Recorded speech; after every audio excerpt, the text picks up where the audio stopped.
this week? The lady with the eye worms. Worms coming out of her eye?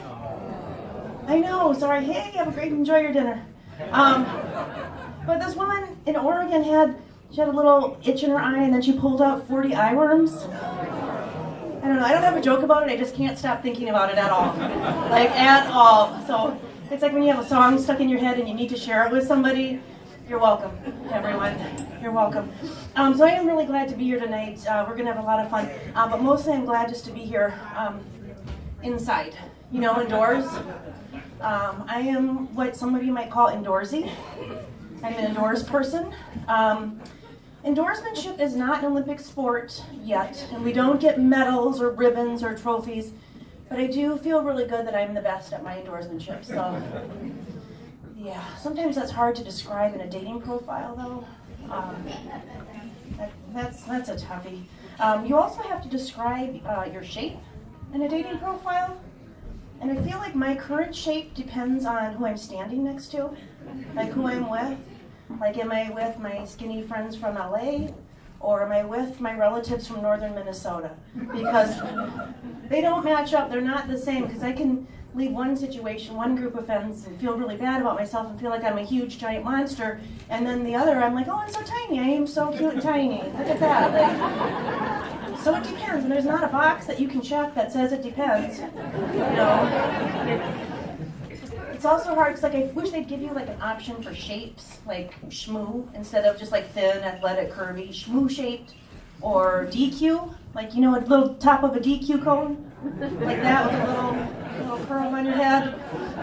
It's not an option. I don't know. When I was doing the online dating, I discovered something that I wasn't even looking for. I am very popular with the over 60 North Dakotan just sprung out of the big house crowd. If you were wondering, this is what they're looking for. I got that. But I keep trying. It's hard as I have that one dream that some of us may have. Where you're married and divorced. So I'm halfway there. I'm getting there. I'm getting close. My friends are great. They're always very supportive. They like to now encourage me to meet people in real life, which I hate because it involves going outside and doing that outdoor stuff that I don't like. We had a college reunion recently, and my girlfriends called and they said, you have to go. Come on, it'll be so much fun. You never know who's going to be there. It'll be so much fun. Never know who you're going to meet. Well, they are liars and terrible friends. I met, after 2 decades, my divergenizer. You might not be familiar with that word. It's where you can use it. It's that one person that you that one person that you have in your life, the one time. So I got really uncomfortable and felt really awkward. So I drank too much, and then we had to talk about it. 2 decades later. Fellas, if you want to know how your game is improved, do that, find her, talk to her, compare notes. So our version of the same event was very, very different. Like, I wish I had been at his event. This was very sweet, it was very tender, it was really awesome. Like, there was like a soundtrack playing, it was like a John Hughes movie.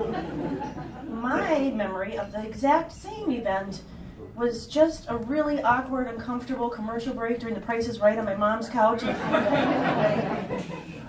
Not the same. So recently, because I'm not doing great at dating or life, my ex-husband and I have been considering dating each other again. And I know. I've made worse decisions, believe me. That would not be the worst decision I have ever made. But we were talking about, it kind of makes sense, right? Like, we could still keep our single life, we have 2 houses, we have kids in common, we like each other's kids, so that part's okay. But maybe, I guess, the biggest thing about it is it would be great for everyone because he's a bad dater, I'm a bad dater, and really nobody likes either one of us.